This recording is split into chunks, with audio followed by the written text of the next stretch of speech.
teach you a Greek word. Yazoo means hello. Yazoo means Yeah. hello. Mm-hmm. Yazoo, everybody, Yazoo. Yazoo. Ladies and gentlemen, thank you all so much for being right here with us. Real Talk with Real DJs. My name, as always, I'm your host, DJ Pac-Man. Today we have a very special guest, a really good friend. We have DJ Cast in the building. Cheers to you, man. Cheers. Cheers. Yazoo. Yazoo. You just came back from Greece. I did. Tell me about it. How was that? It was dope. I didn't want to come back. It was a cool experience. Food. I walked a lot. We hiked a lot. Just water was our thing in the evening. Me and my fiance. I got engaged out there. Whoa. Small story short, we went for my friend's wedding. I've known him for 10 years. And then we were going to go to Greece. And I'm like, might as well pop the question out there. It was a cool experience. Definitely we want to go back again and explore other beaches that are in Greece. Super cool, man. Well, first and foremost, congratulations to you and your Thank you. fiance. I have a question, man. So, was it the wedding for your friend that inspired you to propose? So what I told my fiance, Ashley, that anytime I would try to propose to her, it'd be out of the country. I didn't want to do it at a Dodger game. I didn't want to do it at Disneyland. I didn't want to do it at a park. It's like, you know what? Let me do it somewhere people wouldn't do it. And for years, I'm like, I wanted to do a trip to Sweden and Switzerland. But Switzerland was my go-to. But then when my friend Marcus, because he's Greek, and he's like, I'm going to have a wedding in Greece. And for the whole year, I started planning it. Like, you know what? If we do go to Greece, I'll pop the question out there. Wow, bro. Okay, so that brings me back a little bit. So you've been planning this. You've been how long have you been with your girl? Almost 3 years. Almost 3 years. Mhm. Which means you thought about that way back. Like she's the one. She was the one since then. Yeah, because he told us about his wedding in March of 2024, and then we're just waiting for him to give us an invitation, which happened in November, and then later on, I was like, okay, we buy our plane tickets, because we didn't buy our plane tickets until 2 months prior. So I'm like, okay, if we're going to go out there, might as well start looking for a ring. Yeah. And I popped the question out there. It's just, it doesn't fit her. So we got to resize it. You know, that it happens. It happens. But no, congratulations, man. Thank you. That's such an amazing step, and you know, it's such a beautiful thing. So you know, like she's. Wish you both the best. Yeah. What talking about having a fiance? How did I know she's here, so she's listening. So, how does the DJ life affect your relationship? Like, how do you deal with it? I take her everywhere with me. She's my partner. She's almost like a manager that anytime I'm doing a show and I ask her, how did I do? And she's like, oh, you did good. I'm like, that doesn't help. I need you to like tell me where I messed up or like what am I doing wrong. Or anytime, like even when you book me for gigs through Famous DJ, like she tags along, she takes pictures while I'm playing. Or sometimes there's those moments that they tell you go get food and I'll tell her, hey, if the song finishes, press play. So she knows how to mix in. She knows where the mic volume is, so she helps a lot when I do mobile DJ gigs. So it's not that it affects our relationship, it just makes us closer, and anytime we go see friends play, she's kind of converting it to me, that if she's not liking the music, she'll just be serious, which I'm the same way with, I don't like something, but and she has an ear for music too, she just doesn't realize it, and I'm like, this song goes with this one, or she'll tell me, hey, this goes with this one, so... Cool, man. So you've turned it into a partnership. It's not a part. That's a horrible word. Because that sounds like a business. You've turned it into something you could both relate to. You've turned it into something relatable that works for both of you. Something you both love. Yeah, like even when it comes to festivals, that there's specific artists that she likes, and there's specific artists that I like that we'll go, and then we'll be like, hey, would you do this? Would you see this artist again? We're like, yeah. So it's been cool. Were you both at EDC? Not this year. Not this year? No. Have you been before? I have, when it was 2015, 16, 17. I know she wants to do it next year, but okay. I kind of, as they say, I popped her cherry because her first festival was Ultra Miami. Oh, last no. year. Oh, man. And then a couple of months later, it was Tomorrowland. Okay. So her expectations are high, so that's why when my friends that I have a community with, when we're DJing or they're DJing, they ask me, oh, how'd I do? I'm like, and I tell it straight up, it's like, you need to work on this and this. And they go to Ashley, and it's like, oh, how'd I do? And she'll say the same thing, not as harsh as me, but I'm like, oh, you could have done better here and here. And then they actually take her feedback. I'm not saying they don't take mine, but they take more hers because she's not as direct, but she's more like, you could have done this and this, or it wasn't as strong as I thought you could do. Yeah, she softens the blow basically. Mm-hmm. I get that for sure. But okay, I think she would still like EDC Las Vegas. She would, yeah.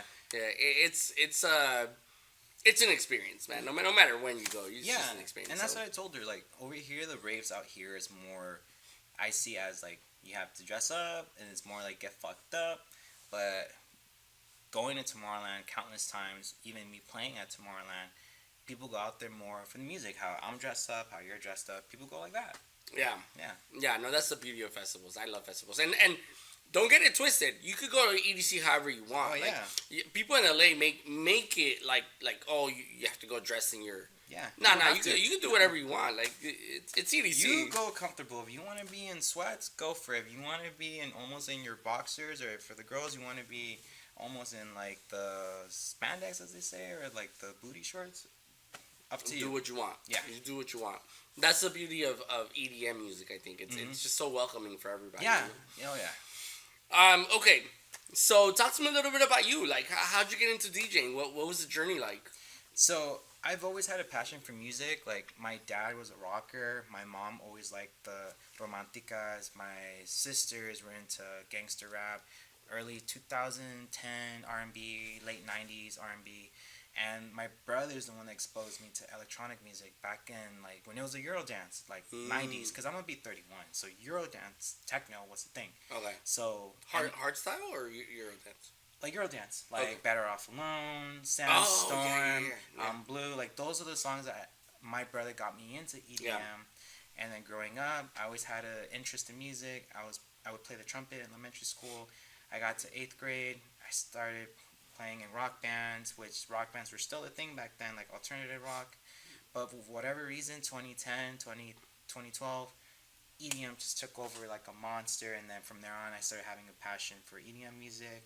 And then when I did EDC 2015, when I came back, I'm like, I need to learn how to DJ. Downloaded the software, and I would spend hours locking myself in my room, just learning how to mix, learning how to transition. And then everything else, like scratching, came afterwards, which through DJing, I've met a lot of friends. I met one of my mentors, Jesse Works. Shout out to Staff Entertainment. When I don't do gigs through Famous DJ, I do gigs with him. We've been doing it for 10 years. Like, that's one of my mentors. Like, he took me to Beat Junkies. I learned how to scratch on vinyls. That when I DJ, I don't even look at waveforms. And then through that, I got into music production. And through Symmetry Academy in North Hollywood, that helped me get into Coachella 2019 and 2020, but the pandemic ruined everything, and I started making my own beats. So I'm in the middle where it's like I could be a hip hop DJ. I know how to scratch, like basic transformer, baby scratch, drag or like drop, and I could do the production side where I've produced tracks with Sixla, Alexis, because we have our own duo, just cause, and he DJs with Famous DJ too. So through DJing, I've met a lot of people. I've met you. I've met Don Dirty. Like, I say that DJing has made me become someone that I never thought I would be, in a good way. That I've met people, my confidence level is so high that, like right now I work at ADT Security, that I talk to people over the phone, or even in the afternoons when I have free time, I'll go to people asking them that if they want to do solar, I do that too, where they don't have to pay for the solar, it's free equipment, but that's a different topic. But DJing has made me like become someone that I never thought in a positive way, and I don't regret that I went from a rock musician to a DJ. I still play rock music. I'm still in a rock band, but DJing has been a part of me, and I don't know how I would see it if I gave it up. If one day I have to, it's maybe for a reason, but I don't think I see that anytime soon. I do have a question about that because I know you and I have talked about you in the rock world, and you know the mosh pits, and you being a guitarist? I was a bassist and guitarist. Yeah, Yes. bassist. You did both. Okay, I did both, yeah. Vocalist? Background. Okay, Yeah. background vocals. Okay, for sure. I mean, there's so much energy in that too, man. Like, Yeah. it's beautiful energy. What made you choose DJing over, you know, the band life, the It was easy The, because the, the touring life, right? Because they tour a lot more than DJs. Well, I mean, they could. well, now back in 2010, like alternative rock was a thing, but like I said, EDM just took over, and a lot of people just didn't want to do rock bands, and it's hard to maintain a band because there's egos. Like sometimes it's the singer's ego, sometimes it's the guitarist's ego, or the drummer. Like it's really hard to maintain a band. Even like we've had the rock band I'm in, Trophy Boy Poems. We've had our ups and downs, but we're still cool. We're just waiting for a good show, and then I'm handling the backtracking through the deck, and then when I need to jump on rhythm guitar, I have my rhythm guitar ready. So rock music really has trained me that I could follow my own tempo. Like I hear like the cadence, and I'll try to match it. Which most DJs sometimes they can't do that. They're playing a song and they can't beat match. That's why I got mixing down fast because of that experience of like, hey, I'm in the rock band. We make the tempo and we have to follow a cadence. So you think, just backtracking a little bit, DJing is more on you. Whatever you make happen, you make happen. Exactly. With a band, there's just a group dynamic, and you all have to be on the same page. page. Exactly. So it's a little bit harder. It's a little bit harder, but once everyone's on the same page, it's fun. Like there's times that we've done a few shows, or there's times that we've done like rehearsals, or even like me and my drummer Billy, and then we get together with my friend Giovanni. Like we're just playing cover songs, and it's just like we're just being ourselves. And we're like, you want to learn this song? All right, let me look at the tabs, or let me look at the notes sometimes, and then we just play it. Do you think there's more popularity in a rock band versus a beginner DJ? Like, if you play in a rock band, is there more of a hype? Like, hey, let me go, oh my God, let me go see Cast play, as opposed to, hey, come to my show, I'm a DJ. Because the DJ world is so saturated. Yeah, like everyone can DJ. Like it's become really saturated. Like one guy that I reference a lot, it's Laidback Luke. That's my mentor. I met him at Tomorrowland Academy, and from there on, when he's in LA, I hit him up and we get together. And that's one of my mentors I look up to. That he's the one that he converted me to Denon, and then he converted me to what's the app, DJ Algorithm. I'm still saving up for this little mixer because let's say we're doing a wedding, and then we just need a Bluetooth speaker, a phone, and a little mixer just to play like the ceremony songs. It's easier than carrying two turntables, a mixer, or even carrying this. Like I mean, this isn't heavy, but if Luke is playing on his phone like this and just has a little mixer, why can't we do it? Yeah, no, of course, 100%. Yeah. But what was the question again? Sorry. The question was the difference between following your path towards a rock band or being in the DJ world. Yeah, because DJing has been a norm now that anyone could DJ, and it's been so easier versus being in the rock band. I think there's more authenticity to it, that you've taken the time to learn the songs on the drum, on a bass guitar, on a guitar, and the singer learned the song, and he doesn't have to be like the actual, he's not mimicking the actual singers that sing the songs. He's adding his flavor.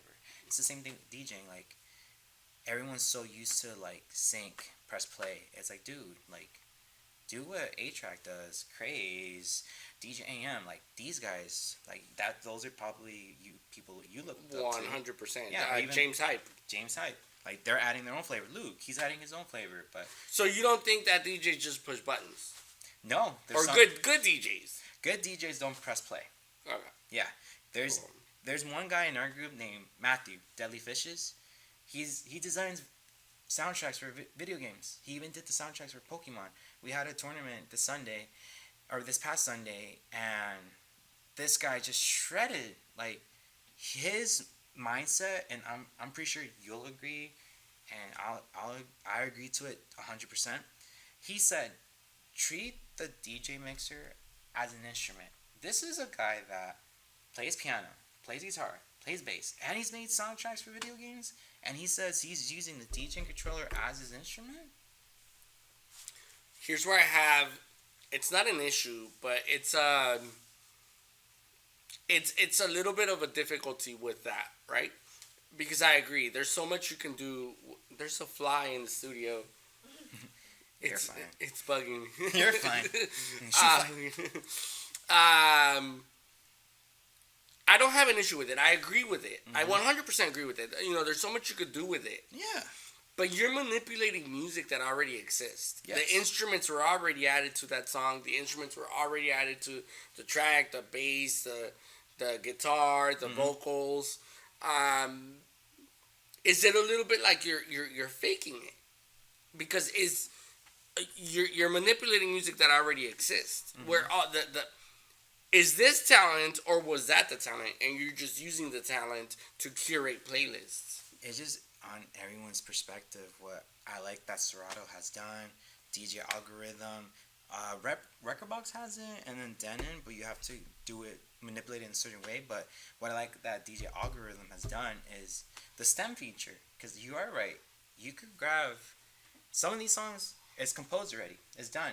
But what happens when you grab that song that's composed, you grab another song that's composed, and you isolate it through the stem feature, and then you grab the drums from this song, like let's say this one's a reggaeton, no, it's a house, and this is a reggaeton, you steal the house drums from this house track, and you combine it to this reggaeton track.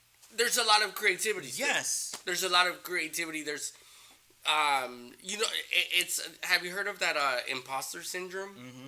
I feel like there's a little bit of that when DJing, you know, and you have to remind yourself to get rid of that imposter syndrome. To get rid of it, you have to remind yourself, like, oh, no, there's so much creativity that goes behind still manipulating music and you know, playing songs and playing them a certain way. Mm-hmm. You know, you could do a beat juggling, you could do a Transformer scratch, you could do the baby scratch, you could do the flare, you could do the chirp, the match lyrics. Exactly. Right. My favorite one, like you said, beat juggling or instant doubles. Right. Like you said, there's so many ways to like grab the original track and isolate it. Like even doing like volume chops, like the transformer, like the baby scratch or the drag. There's so many ways. Like treat this as an instrument. Like Matthew said, treat it as an instrument, and you don't know what you could do. But there's so many people that are scared to take risks. And I get that from so many DJs that I have in mi gente, that are like, dude, like, I'm scared. I'm like, dude, just click slip, fucking backspin, grab the volume, do this. Like you're not ruining the song. You're just adding flavor to it. You're adding flavor to it. But I will say this much. It does take practice. Yes. Please don't do that live. If you haven't practiced it, don't do it live. Thank you. Thank you. It has to sound good. Yeah. Like if we had a little session and we had a new guy that wants to try what we told him, I was like, dude, try it in front of us. Don't get scared. Just try it. Yeah. But don't do it in front of 100 or 200 people. Right. Because then if you're trying to like establish yourself, you want people to book you, and you make like a bad mistake like that, it's like, I think one time too, at Los Globos, we went to go support a friend, and this guy was just trying to be like James Hype, like looping it, making it smaller, and doing the filter. Like, oh my god, it was so bad. And I just looked at the kid, and I'm like, what are you doing? And it's funny because, you know, in this world, there's egos. You see egos. I do martial arts too. You see egos in boxers. You see egos, and it's funny, you see egos in academics, that they're scoring like straight A's, they're going to Harvard. It's like, oh, okay, big shot. There's egos in Formula One, NASCAR drivers, and there's egos in rock bands, and there's even egos in DJing. Yeah, but there's more egos in DJing. Oh, yeah. But here's this one thing that Luke said, and I'm going to quote him. Someone commented when he started using the iPhone and the reloop mixer, that they're saying, oh, it's not real DJing if you're using your iPhone. And Luke's response was, I've been DJing for 20 years. I don't have to look at the waveform like some people do. Right. Yeah, because I'm pretty sure when you started on turntables, there was no waveforms. Yep. It was records. It was just audio. Yeah. And that's one thing. My other mentor, Rework, shout out to Rework, when he was showing me, I met him through Symmetry when he was showing me tips and tricks, because he actually works for Insomniac. He sets up the audios. He told me, use this. Don't look at the waveforms. Use this. And it's true, because sometimes the waveforms don't align on record box or even my Denon. They're never aligned. That's why you'll always see me like this.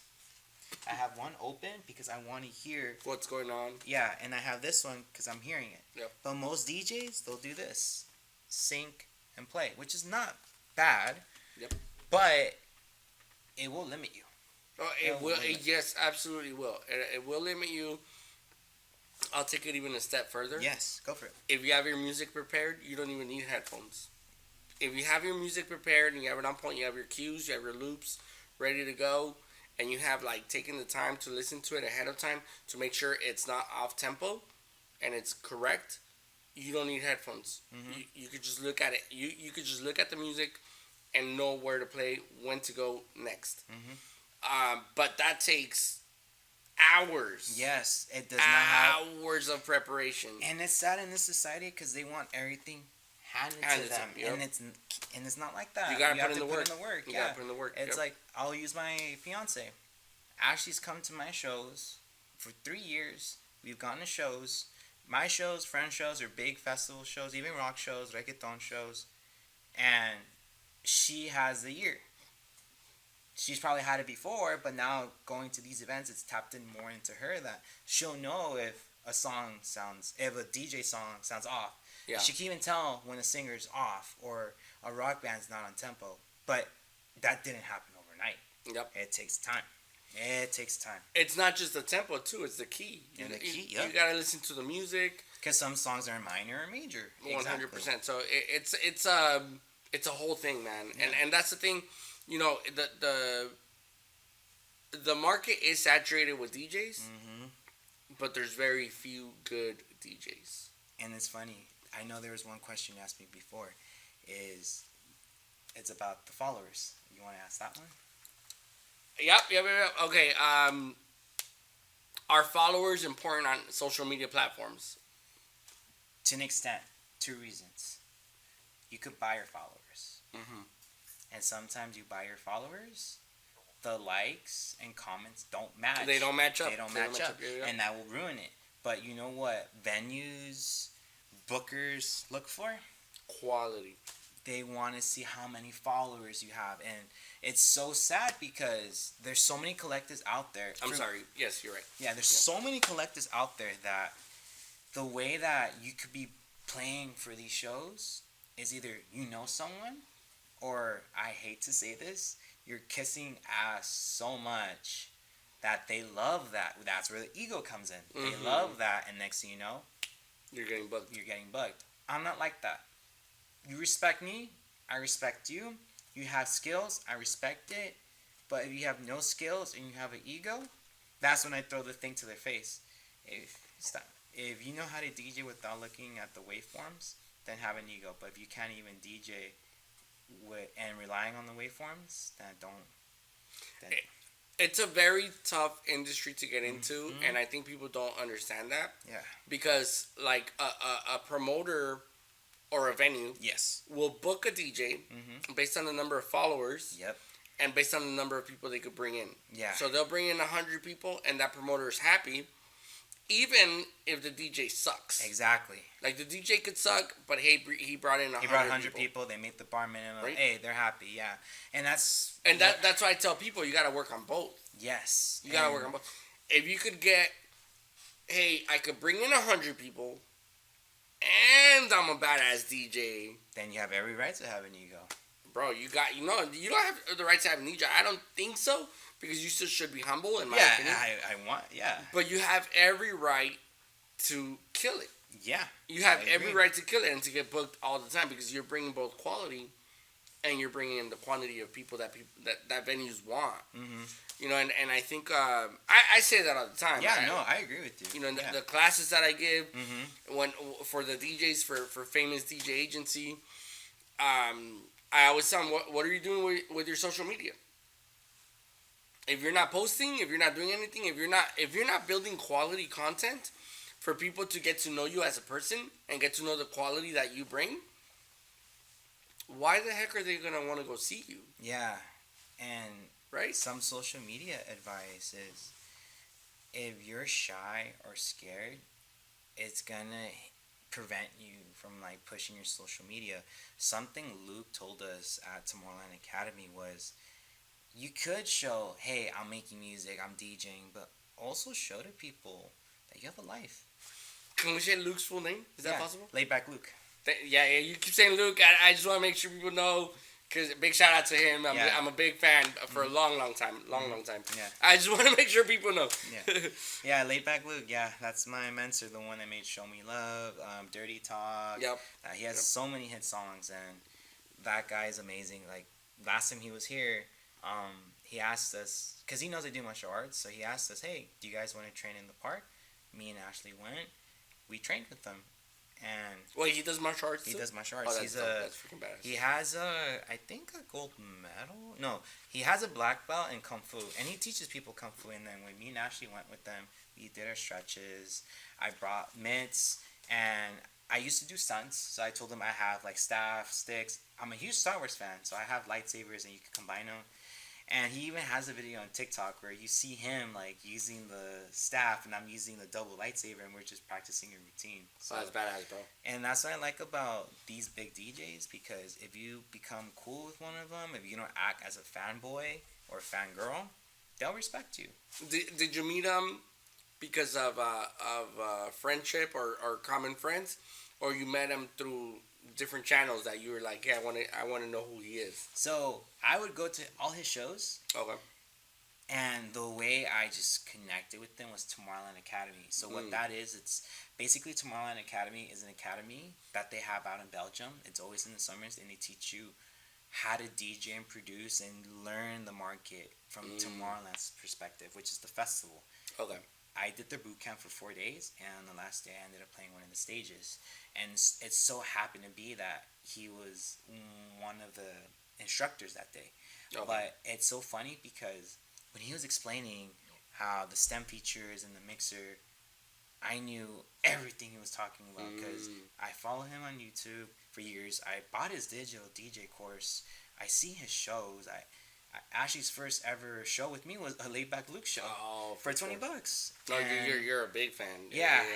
And when he was talking about the terms and lingos, out of those 50 or 60 students, I was the only one that was able to like relate with him or like understand what he was saying. When he says flagship systems, it's this and the XDJs. Because when he says flagship, Luke has always been versatile, as in like when everyone's on turntables, he started introducing CDJs. They were already out there, but he was introducing them. Why versatile? Instead of carrying crates, what would you carry? A little bag of CDs that are there. That's what I started with. Yeah, and the next thing you know, what came after? USBs. And then one thing that he always says, if you're able to make text messages, phone calls, Zoom calls, place in order, then you could DJ on this. So I reference Luke in everything, and anyone that hangs out with me or anyone that I teach, I reference Luke so much. But one thing he told us is in social media, show that you're in the studio, show you're out in the DJ world, show that you're making music, but also show that you have a life, that if you're a foodie, that's what you like, go for it. He likes showing people like, hey, I do martial arts, and he's very big on that. Yeah. Me, I'm a foodie, so you always see me like, I'm eating at this place, or I'm eating at that place. Like me and Ashley, like, I always joke with her that I've gained so much weight because we're always eating, but like, I could lose it. I just gotta start getting back into martial arts. You introduced me to that steak place, that Korean steak place. The hibachi. Hibachi. Oh, man. Korean? Is it Korean? No, it's Japanese. Japanese. What'd you think of that? Freaking bomb, bro. Like, so good. Let's go after. I'm down. Yeah. If it wasn't so late, I'm down. Yeah. But no, let's make a plan for it for sure. Yeah. But yeah, no, it was freaking delicious, man. Yeah. So that's cool. I didn't know you were a foodie like that. So yeah, I'm always looking on Yelp. I'm seeing on TikTok or Instagram, and I'm like, Ashley, let's go try this. Or she sends me something. Have you been to La Chuperia? Yeah, we have. Dude, their freaking food is bomb. I'm not just saying because I DJ there all the time. I'm legit about it. That, oh my god, freaking delicious. Yeah, I think even me like showing her a Greek place that was in Pico and Normandy, but unfortunately it closed because everything's getting expensive. Yeah. She was used to eating gyros there. And we went to Greece. She's like, where's the gyros? I'm like, no, we gotta try the Slovakian. And basically the difference is with gyros, it's just the spread. It's just the difference. It's the same in pita bread, lettuce, tomato, and the meat. But with gyros, there's the spread, and then everything's wrapped up. But There's this, I think it's called baklava.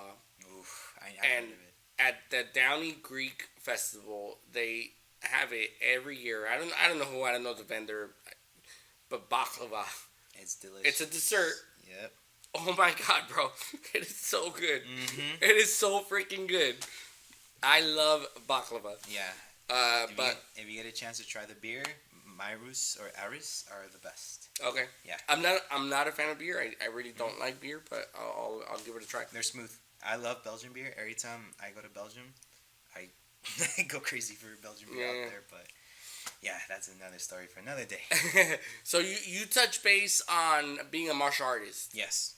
Okay. So you talked about being a musician, like in a band. Mm-hmm. Talked about your DJ career. Mm-hmm. Why didn't you go full throttle on the martial arts or stuntman work? What pushed you more to DJ? I was all over the place. I was DJing. I was doing martial arts. I was in school trying to get my license to be a physical therapist assistant, which I'm gonna take the boards again. So I'm praying I pass this time, so I could fulfill my dream as being a physical therapist. And I'll get to that. With martial arts, injuries. Injuries are a reason why. Like, it's gonna happen, but if you can't take care of yourself, then it's gonna happen. Like, when I had my fight last year, I went from 185 to 165, and I won by disqualification. But after that, my foot hasn't been the same. That's 20 pounds. How long did it take you to lose that? 4 months. But here's the secret: no alcohol, no fries. You can have fries, but once a week is fine. But no alcohol, no fries, fried food, no sugar. So 2 gallons of water. And what I did is literally, it felt like you were in a Rocky movie. I was working graveyard back then. I'll get out at 6:30 a.m., go home, go hike, because I live towards Arcadia and Pasadena, so I'll hike up 2.5 miles, back down, quick shower, and do the sauna for 30 minutes. Okay. So those 2 gallons I said, that 1 gallon will disappear because of the sauna. Yeah. The other gallon, I would split it in 3/3. So from like here, a third, another third, and another third. So like for example, a typical day we wake up at 7, from 7 to 10, check a third. Be close to the restroom because yes. Another one, 10 to like 1, the other third. And then the other third, you're good. Now, when you say no alcohol, do you mean mostly beer or do you mean all alcohol?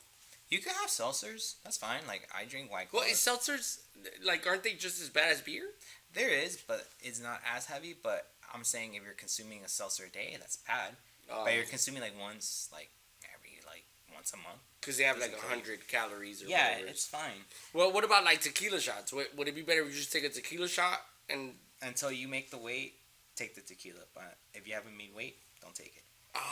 So, and that's another thing like we talked about is people want things handed to you. It's like, dude, doing that journey that Mondays and Wednesdays I would hike up to the sauna, Tuesdays and Thursdays I would legit train martial arts from 10 a.m. to 12.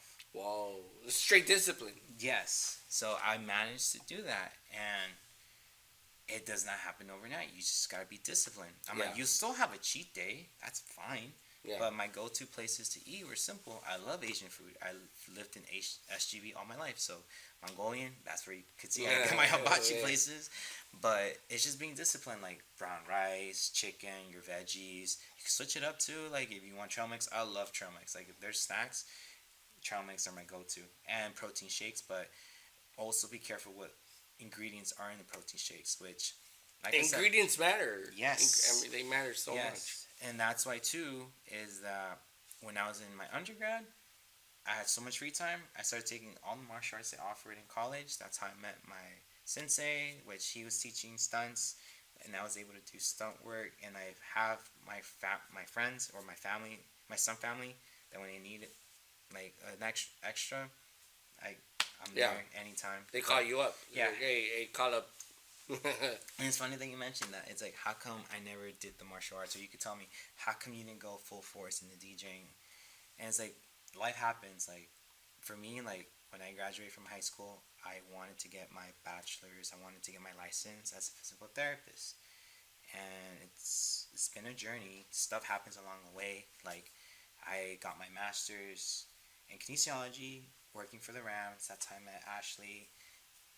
I don't regret all the things that I did in my journey because martial arts, I met a lot of people, and through that, we have a photographer that takes photos for my stuff and my little community that I have. Working with the Rams, a lot of people get shocked that when I say, "Oh, me and my fiance used to work for the Rams." That's how we met. People get all happy, and then through DJing, I've met you. I've met a lot of people. Yeah. So I have no regrets. And here's another story. I have another guy that I met at Tomorrowland Academy. He lives Manti. Shout out to Jamal. He has been an entrepreneur 15, 20 years. And these last 2 years, started taking DJing production seriously. And through his entrepreneur connections he's signed to the label. And in 2 years, he played EDC Mexico. And when he was barely starting, I met him at Tomorrowland Academy. Bro. This was 2 years ago. But that's the thing. What do we always say? It's not about... It's more about who you know. You could have the talent all the world. Like, you're talented. I'm talented. There's other people that we know are talented. But you know what's the one thing they lack? Who you know. Just having that You gotta put yourself out there, man. Yes, and that's where the social media comes. That's where, like I always tell these guys, social media is important. Get your mixing down. If you can't get your mixing down, how people are going to take you seriously when you do gigs? Because gigs are like what's putting you out there. If you're making music, whether it's hip-hop, EDM, you got to make music, whether it's originals, edits, or remixes. Those are the combinations that will make you a DJ. You got to have your skills down. You got to have your production down, your social media down. Dude, even MCing, like sometimes they'll book you just to MC. Like with me and Jesse, before it's flopped. He was the MC, I was the DJ. Fast forward years later when we're always DJing in the 66 night market, that was my first ever gig too. That, like, 1 month just like getting mixing down, they threw me into the 626 night market. And that's why I love festivals, which it's helped me for Coachella, and then helped me for Tomorrowland, which I don't get stage fright at all. I did get nervous proposing to my fiance. That's the only time I've gotten nervous, and maybe like... Tell the story, bro. You brought it up. That's another one. You gotta bring it up. You gotta tell the story. It was simple. We went out there, and then I tried my hardest to hide the ring, but she'll go through my back. I'm like, I hope she doesn't see it. And then I'm like, how am I gonna do this? And then I'm like, you know what? We'll go eat here. And then I always look at Yelp and Google to see what places we could eat. And it was simple. We chose this restaurant, and then they're bringing the food and everything. And one thing, I'm a huge comic book fan. I love Marvel. I love DC. And there's a scene in Spider-Man 2 where Tobey Maguire gives a ring to the host, and then the host is supposed to put the ring in the cup. Yeah. So I wanted to do that, but I'm like, wait, I'm in Europe. I am not gonna give this random stranger my ring. So I'm like, you know what? So they brought the food out and everything, and then I'm like, oh, you're missing something. And that's when I showed her. Yeah, and the funny thing is, I was nervous right there. I bet, bro. Something that came out of me that she didn't expect. I said, will you marry me one day? She's like, one day? And then me jokingly to save it, I'm like, well, we really haven't planned the date. So that's why I said one day. And you were slick with it. But she's like, no, you're supposed to marry me. I'm like, yes, will you marry me? She's like, okay. And then she tells me, but what you have to do here? I'm like, do you want me to get on one down here, or you want me to get my one down on one knee over there? Because we were close to the ocean. She's like, do it over there. And then I'm about to. She's like, no, there's people. I'm like, well. And then here's the thing. I still got to make it up because it doesn't fit her. All my male friends that try on the ring, it fits them, and they rub it in like that. She gets mad. Even if she had it right now and you tried it on, it'll probably fit you.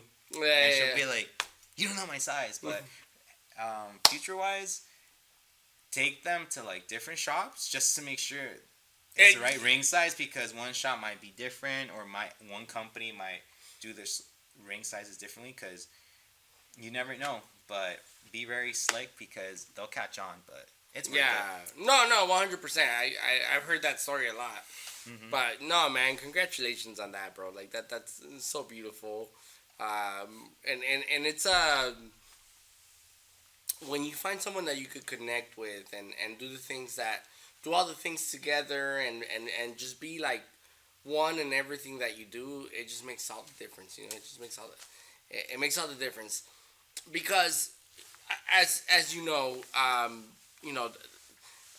being in a relationship is hard, Mm-hmm. but when you're in a relationship with the right person, It makes it easy. all those hard things become easy. Yeah. It's still hard, but those hard things become easy. Yeah. In my opinion. Yeah. You know. And now I make it more jokingly, like when my DJ family, as I call them, in the community I have, when my DJ friends are like, "Oh, can you come to my show?" or "You should come to this thing." I'm like, "Ask my fiance," and they'll literally go up to her and ask her, and that's the funny thing. And it's because like all my DJ friends, like they always include her, like, "Oh, bring Ashley," or she's not there, and I was like, "Wait, why is she not here?" I'm like, "No, she has to do something with the mom." We're like, "Are you guys okay?" I'm like, "Yeah, we're fine." Like, Dude, I'm not gonna lie to you. Like, I every time I booked you, like, I think, oh, is there something Ashley could do? yeah, and yeah, if she's available, like Sorry. if you tell her, man, she'll take pictures. Like she'll use my phone, or she has her own camera. But, I hope nobody heard the snort. I snorted. Nah, but no, like that's why. Anytime you ask us in advance, you know, you've helped a lot. Like anytime you tell me if I'm free for a gig, you know, I always deliver. I'm never there drunk. I'm always there on time. I try to, but you know, LA traffic is the worst. Yeah. Yeah. No, you live far, bro. You live far, so yeah, I get that. We make it, but sometimes when we come here to the office, we always try to get hibachi. Yeah, no, dude, no. I'm telling you, when you put us on that place, we're gonna go there again. Well, she got mad when I told her we went to get hibachi. She's like, "You got hibachi without me?" Oh no. I'm like, "Yeah, when you kiss me, you could get the hibachi flavor." For sure, man. Yeah. Okay. So, you talked to me about your the musician life. How I started to be a DJ, where the martial arts comes Martial from. arts. How I met Luke. Like, How do you put it all together, man? Where do you think? I'm a big believer in God. You know. Yeah. If you're not, that's okay. But how do you put it all together? Where do you think all of this is gonna lead to in 10 years from now? Like, where is it all gonna go? here's one thing, and my family is very Catholic. I believe in God, and I'm not like very strict on it, but I know there's a being out there because there's so many things that I know there's a being out there because my fiance knows, like working graveyard, you're driving late at night, and my pops, with him, basically he would work 2 jobs. He would support my sisters and me. Like my parents were separate, but I give everything I've learned through my pops. Like he taught me how to drive stick shift. Like if there was a project car I would want, it would be a Toyota Tercel 1980 because that's the car that he had. I know how to change the air filter. I know how the spark plugs look, the gas.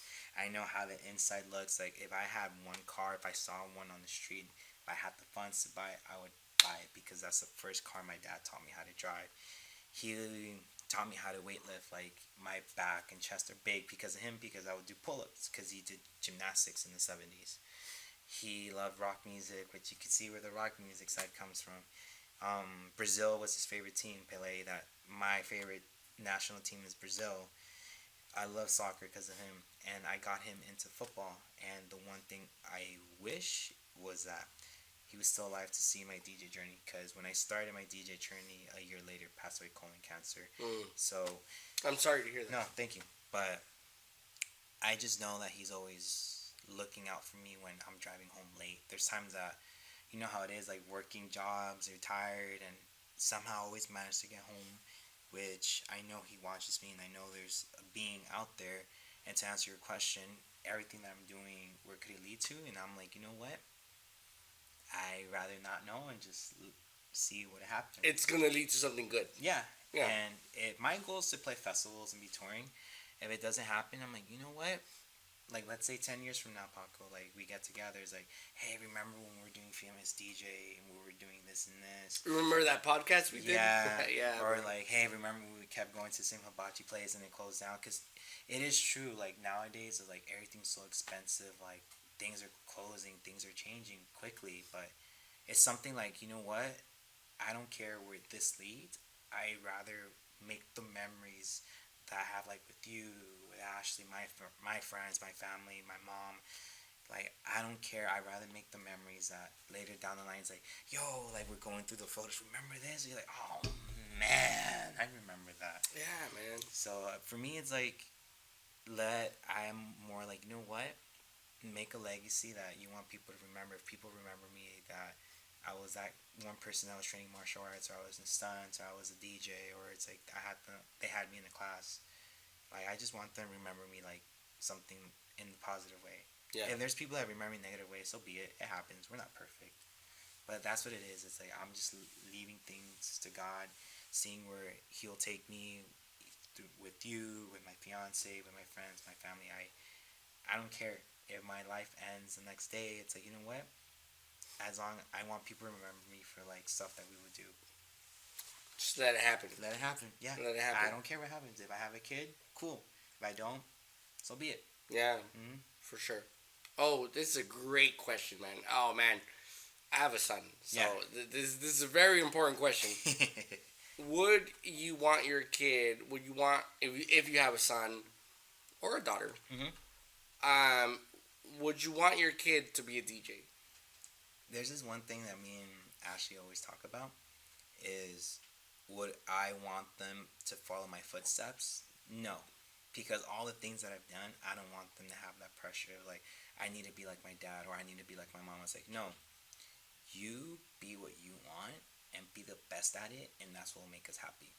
Because if I'm able to give it my all, whether it's DJing or when I need to train for a fight, or if it's like doing something stunt related or giving it my own production, then you do the same thing. Whether, let's say, if my daughter wants to do softball or she wants to be great in academics, I'm like, hey, do it. Do it not because you want to make us proud, but do it because you want to make something out of yourself. And that's what I always tell people. I always say, like, why do you always say, like, if you're never around or you're gone? It's like, well, because, like, there's people I've met that are gone. Like, someone I used to work with at a restaurant called Wood Ranch passed away this year. And another friend, we were all co-workers, passed away in 2016. Same thing. I'm not scared to death because eventually people have to go away. But it's like how I always tell people, hey, if I'm not around, just remember the good memories and remember something that I would tell you. And I always tell people, stop complaining and just do it. And it's the same thing with DJing. Like, I have so many people complaining, like, oh, why is this person there? Why is that? I'm like, stop comparing yourself. That's the one horrible thing, whether it's through DJing, academics, a fighter. Stop comparing yourself to people and just be the best that you can be, that you're going to be proud of yourself. You know, it's funny, bro, because I say that about my son all the time. I'm like, I don't care what he does, as long as he is the best at what he does. He could be honest. I hope this doesn't sound bad. I don't think it's a bad thing. He could be a server at a restaurant, and that's what he wants to do. As long as he's the best server, yeah, at it, and he tried his hardest, and he put all his thoughts and effort towards that. And yes, please go do it. Do it. Take the risk. That's what I tell people. Take the risk. Whatever he wants to do to be the best at it, I want him to be the best at it. I don't want to limit him. I don't want to tell him, you have to be a DJ. You have to be a business owner. You have to be a doctor. No. No, whatever you want to do, as long as you put all of your effort towards it, that's what's going to make me happy. As a father, that's what's going to make me happy. And I'm going to show you all of my support. Now, if you're lazy, if you're not about it, if you just want things handed to you, if you didn't follow my example, where like I put tears and sweat and sleepless nights. Yeah. If you didn't do that, then I'm gonna be upset with you. Yeah. Then I'm gonna be like, what are you doing? You know, you gotta put in your full effort to whatever it is you want to do. I don't care what you do. You want to be a priest, be a priest.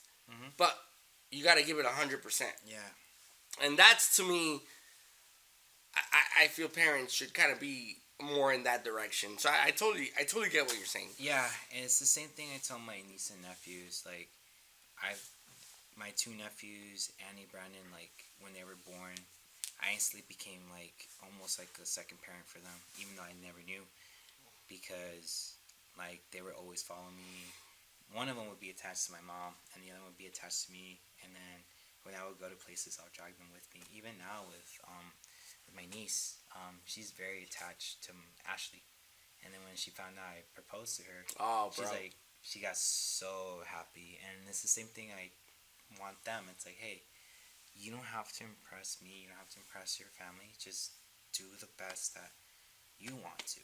Yeah. And I know me and Ashley joke around that, as in like if we ever have kids, I'm the hard ass one, she's the softie, and I tell her I want to be the hard ass one, because life is not easy. There's a lot of people It's that have not, good man. intentions and bad intentions, but I want them to be ready for anything.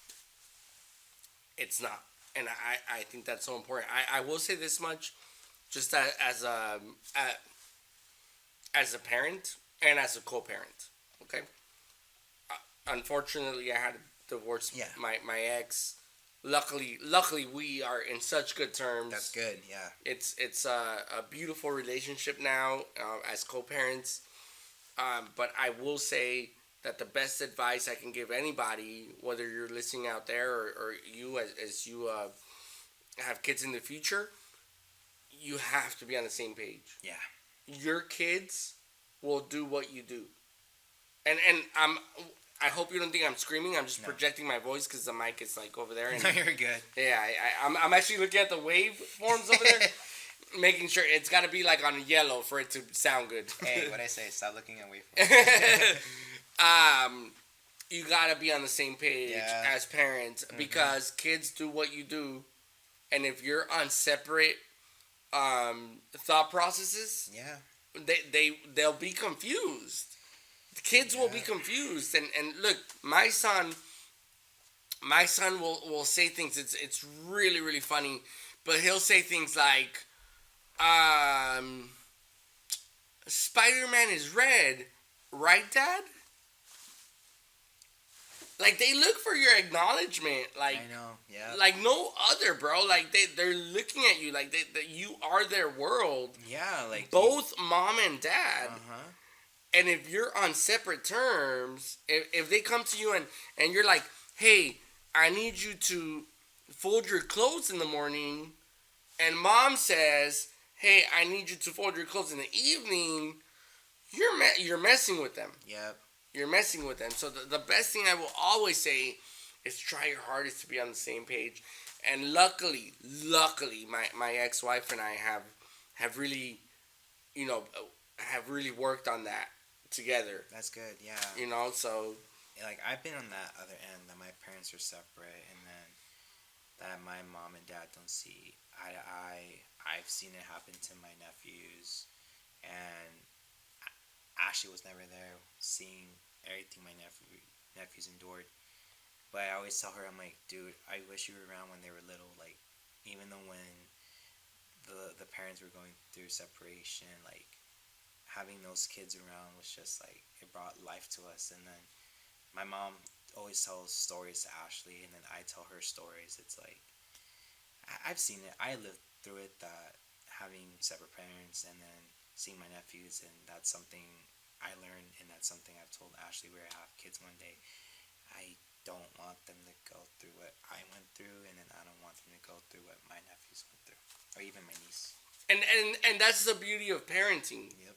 That's the beauty of parenting, that you get a chance to do things differently. You get a chance, if you put all of your efforts and you put all of your mindset towards it, you get to do things better Yeah. than what was done with you. And as parents, I hope my parents, Yeah. my parents want me to do things better than they did. I hope that. I know that as a parent myself, I want my son to be better than me. Yeah. That's how it should be, you know. So I totally feel you. You know, my dad my dad tells stories about how, you know, he obviously he was born and raised and grew up in Mexico, and he tells stories about how he was beat. You know, and Yeah. Different era. Yeah. he never touched us once. My siblings and I, he didn't put a hand on us. He didn't lay a hand on us at all. Yeah. And I think that's so important. You know, you should always want to strive to be better as you know. And it's just like a different era. Like, you have to adapt because now how your dad or my dad or our grandparents, what they went through is different that, well, we're going through, or whatever your son might go through, whatever my nephews or my potential kids might go through. But it's a matter of adapting. And if you're very hard-headed, you can't adapt, then it's like everything's adapting. Like, dude, like, you could start a car just off your phone. I know I always grab my phone, but you could start a car off your phone. Literally, there's AIs that you could type something that gives you like everything. A Like prompt, yeah. yeah, it gives you everything, yep. Yeah, but it's just a matter of like adapting. Whether it's the same thing in DJing. Either you adapt or you stay behind, and it's the same thing in this world. Either you adapt or you stay behind. That's so funny that you say that, bro, because you brought up earlier that the sync button. It's funny because I think DJing, all this technology allows for creativity. You know, you get to be creative, and you're right. If you don't adapt to it, you stay behind. And you know, talking about kids and whether or not you would want them to be DJs, or whatever it is that they want to do, technology is here to stay, man. Yeah, either you stay with it or you don't. You know, and there was people who would look at the cell phone and they'd be like, "Oh, that's never gonna stick," or "Hey, I'm gonna stick with my rotary phone," or whatever, right? And they stayed behind, and you're, I think you're doing a disservice to the younger generation if you're that stubborn. I think being stubborn is a bad thing. Yeah. You know, I think it serves its purpose sometimes, but overall, I think it's not the best thing in the world. Yeah. Okay, we have time for one more question. I'm gonna make it a good one. Yeah, I want to hear it. I'll make it a really good one. Okay, in the DJ world, I'm gonna stick to DJing. Yeah. Okay. Record box or Serato? And we were talking about this earlier. Okay, so let's say two scenarios, super easy. If you're up in the mountains and you just have a generator and you just want to record content, or if you just want to play an hour set, do record box. But just make sure your songs are either.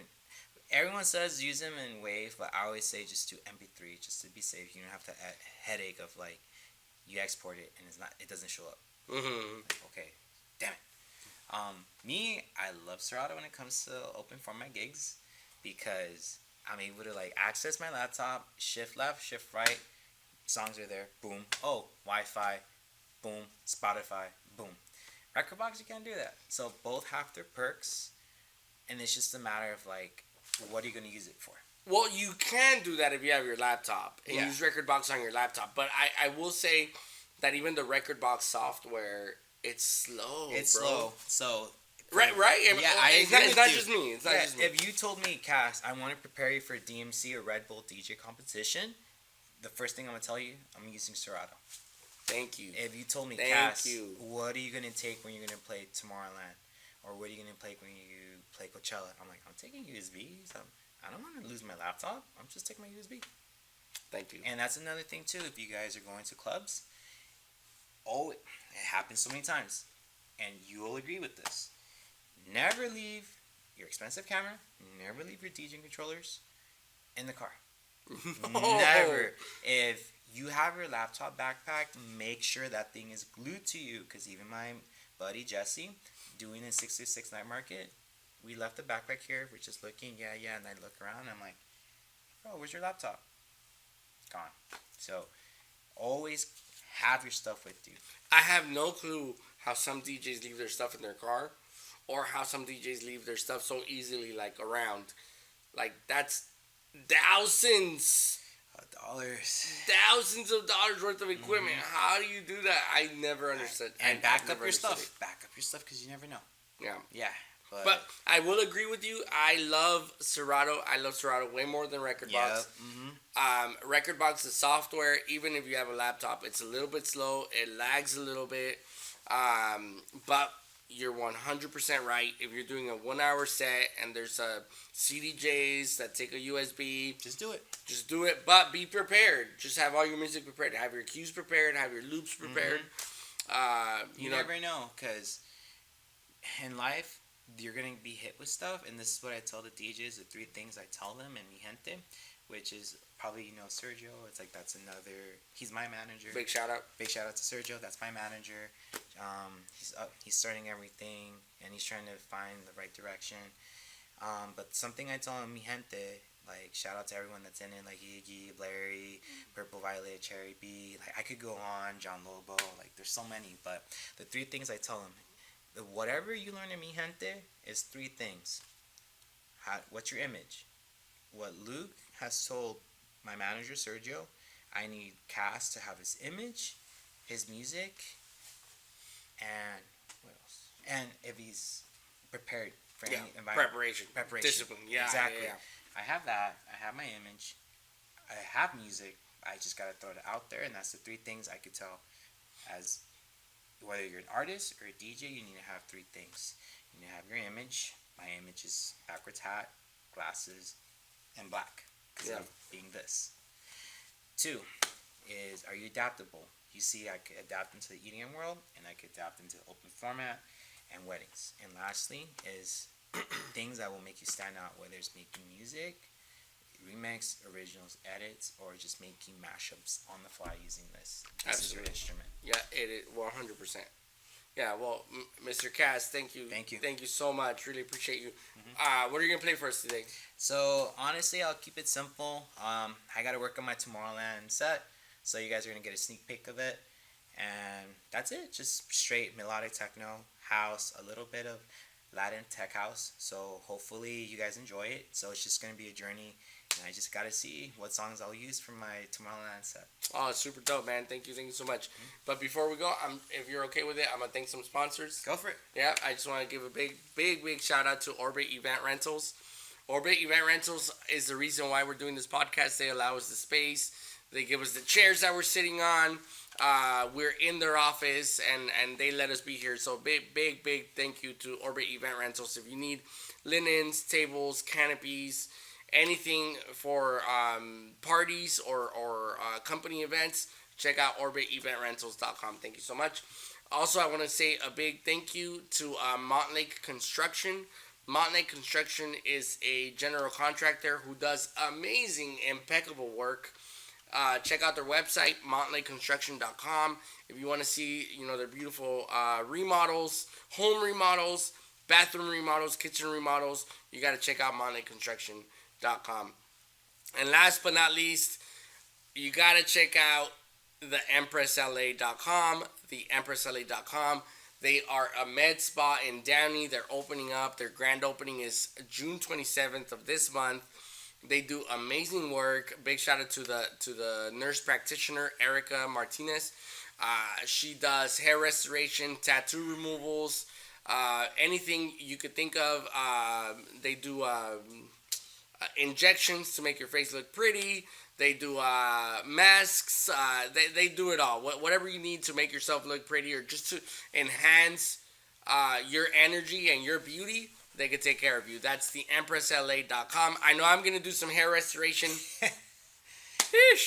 I'll be getting it done through the EmpressLA.com. All right, DJ Cast, take us on that journey. Actually, you forgot one more sponsor. Tell me. All right. If you need a DJ for any quinceañeras, weddings, simple outdoor event, hit up Famous DJs. We are contracted. We have a lot of talent.